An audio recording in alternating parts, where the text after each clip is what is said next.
matter or perception, if existence were to have a choice, if it knew that at some point in time there's going to be matter, the first thing it'll do is it'll create consciousness. And the moment you start talking about consciousness, the whole idea of it creating everything goes away, because consciousness takes care of everything. If consciousness is there, you don't need a creator. You don't need a separate intelligence. You don't need the moving hand. You don't need the mysterious watchmaker. Consciousness itself becomes the intelligence that governs everything without bias, without any separate intent or motive, and yet intelligent. That is what life is. Why is there pain? Why is there suffering? Why is life the way it is? Because it is governed by a fundamental intelligence that really doesn't care about these specific details, because that is how you are experiencing life, as a separate I, which is nothing but the ego. Every time we stand in front of the mirror, there is a judgment. That judgment is what we identify with as my separate I. I am this, I am that, I should be this, I should have been that. That is what we refer to as I. But when in reality, that is not the I. The I is the pure mirror that is allowing you to have this conversation with yourself.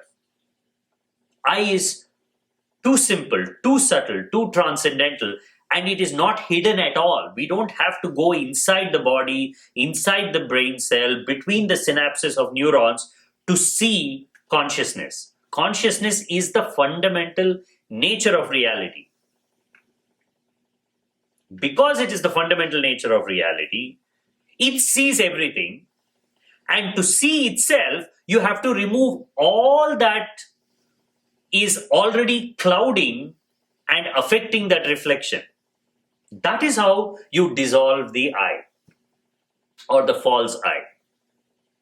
In a house of mirrors,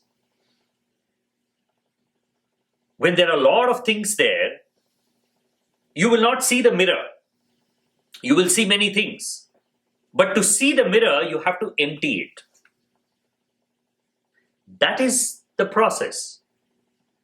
To dissolve the I, you have to dissolve the illusions, attachments, desires, fears of the I.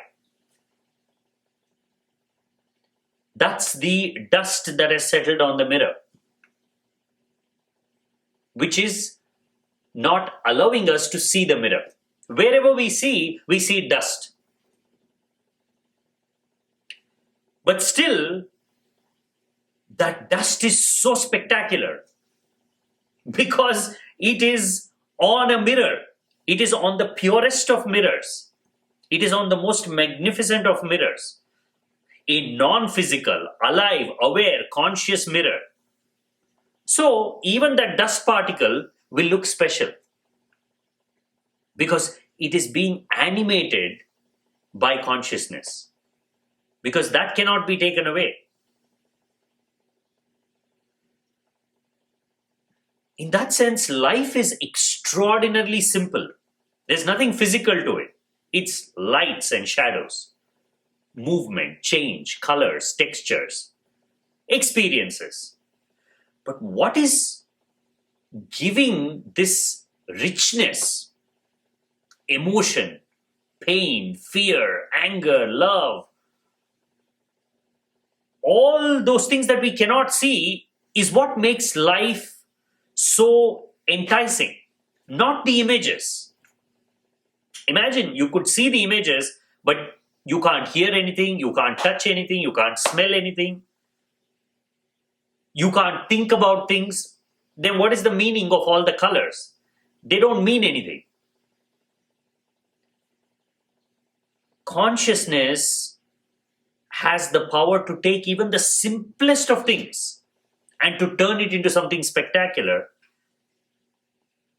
by bringing in its existential intelligence, awareness. Look at human society. It's built almost entirely on language. And language is a construct. It is not existential. If we were to remove language, if we were to wake up and decide for one day we're not going to talk, we're not going to use language, life gets back to its absolute simplicity. You cannot do anything else other than be in the moment and experience life. Without language, you are just completely in the present moment. Because even to think about the next moment, you need language. Even to say I, you need language. Oh, I should have done that. That requires language. If you remove that, you are just in the moment, experiencing life. Life as we see it, as we experience it, is extraordinarily simple. What makes it complex? What turns it into something physical has nothing to do with physical. There is a universal happening, there is a universal entity, consciousness, awareness. You can call it I, you can call it self, you can call it consciousness, you can identify with it, you can talk about it however you want, because it does not impose any restrictions. When you are referring to it as an I, it's more personal. Because it is personal. What can be more personal to you than your I? It is very personal. At the same time, it is also totally objective. It is not sitting inside your body. It is not sitting in the brain. It is there. Because it's not physical, the word there doesn't even apply to it. We have to use it because we are bound to the language of physicality. When we remove the language of physicality, we'll see, oh, this I is actually extraordinarily simple. It is not matter. Hence, it has no physical limitations. It can dream things into existence because it's not physical. It can reflect through any phenomenon. It can reflect through any body because it's not physical. As long as we are holding on to a representative model of reality, which is physicality, consciousness will seem like next to impossible thing to understand. So much so that it's easy to conclude that it doesn't exist. A lot of scientists actually believe that consciousness is simply our idea. Because we can't see it in our experiments. Because we can't find the process, the mechanism. Oh, it must be our imagination. Who is imagining it? The question is always it's not about imagination, it's not about physicality, it's not about dreaming. Why are these things even there in the first place? Why is there such a thing called I? That's the fundamental question.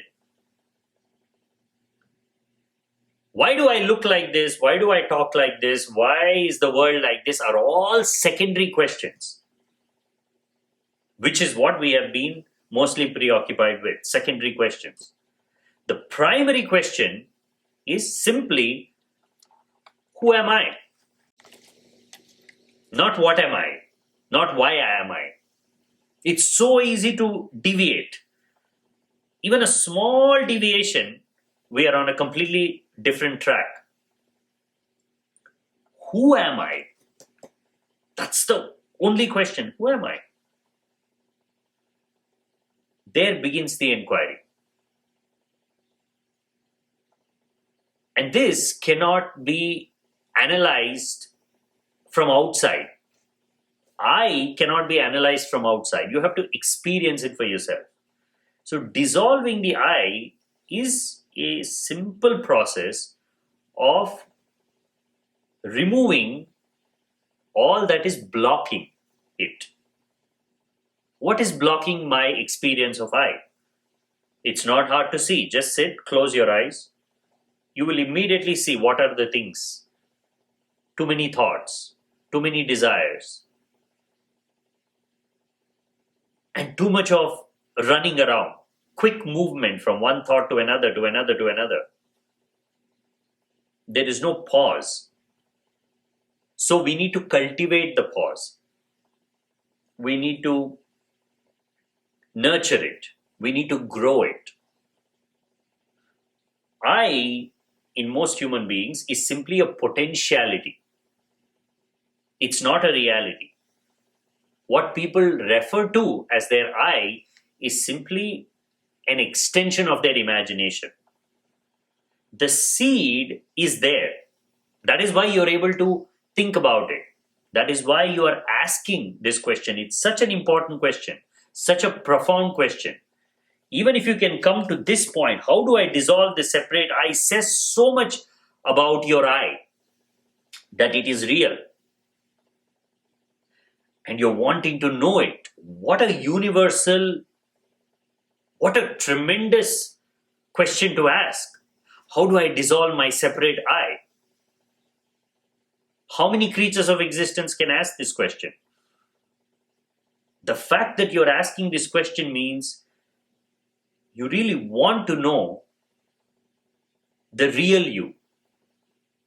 You're not too much interested in dissolving the separate I. You are interested in knowing what happens when I dissolve my separate I. What remains? I will know myself for the first time. It's a very profound question. The process is simply nurturing the seed of I. You can recognize the seed of I is here. It has already begun to show itself. In most people, it's a few feet under. It's hard to even see it. People are so busy going about their lives, they're not pausing even to ask this question. Who am I? How do I dissolve my separate I? What is ego? What is mind? They're not even asking these questions. They're asking questions about what they are seeing, about their world of experiences. But to ask question about the experiencer, not what the experiencer is experiencing, that is profound. The seed is there. It has to be nurtured. It has to be grown.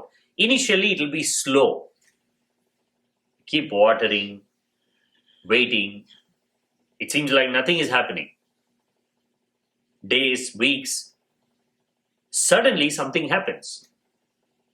It's the very process of life. It's not instantaneous. It doesn't give anything instantaneously. It takes some time. But what better way to spend your time than to know the purpose of it all? What is time? What is space? What is life? Who am I? A little bit of time every day, slowly that seed will get nurtured and it will sprout. And then once you see the first glimpse of aliveness sprouting through that, what appeared like a completely dormant seed, when you see it moving, changing, growing, for the first time you see aliveness in its purest form, you will be addicted to it. The problem with most of us is we have not seen life in its purest form. It's always reflected through something. So what it is reflecting through becomes more important to us. But when we experience life in its purest, pristine form, instantaneously we'll know this thing is not physical. This thing cannot die. This thing cannot take birth. This is it. Everything else comes and goes in it. How to touch that purest part of you, the purest part of life, is the moment of first contact with yourself, with reality. Then you don't have to put an effort to dissolve the false. You just keep finding that true I. That's the only way. The more you try to dissolve the false I, the more you try to fight with the mind, the more you get drawn into it. That's the trick of the mind. Mind loves fighting. Mind loves solving things. But the trick is to stay in the moment long enough to keep coming back again and again, knocking the door till it opens a little and you get the glimpse. You don't even have to see what's beyond that door. The moment it opens a little bit, imagine if you're in the dark room all your life, you know nothing but darkness, and there is a door. And someone told you that's your door to freedom. You just go knock it every day for a while. And it's so precise, it requires certain number of knocks. Then it'll open. It's not arbitrary. If you were to be told that it requires a certain number of knocks, you just have to go and knock on the door. Won't you make it a point, irrespective of how busy you are throughout the day, to make sure you go and knock at that door? If you could truly understand that that's your way out, that's your freedom, that represents everything. If you forget, then nobody is to be blamed. You are forgetting it. So you just have to figure out how to remember it. How do I remember it? This is my lifeline. This is everything. If I forget this, if I forget to go and knock the door, I'm stuck in this dark place. So you keep knocking. You just go knock, knock, knock. A day will come and it'll just open a little. Just the smallest glimpse. That's enough. All that effort you've put in to get the door to open a little bit has done the work. After this, now you know what light is. You know what darkness is. Once you know the difference, then nobody can stop you from moving towards the light. Nobody can stop you from knowing that awareness is what I'm searching for. Present moment is what I'm searching for. I am is what I'm searching for. The only way I can experience life in its completeness and feel like nothing is missing if I am with myself, not with my thoughts, not with my body, not with my mind, with just my presence, with just my aliveness, and to see it as something universal, to see it as something transcendental. Again, not as an idea, but experientially. That moment, that first contact is the beginning of the dissolving process. Then you don't have to worry about dissolving. It's all about longing for that door to open a little more, a little more, a little more.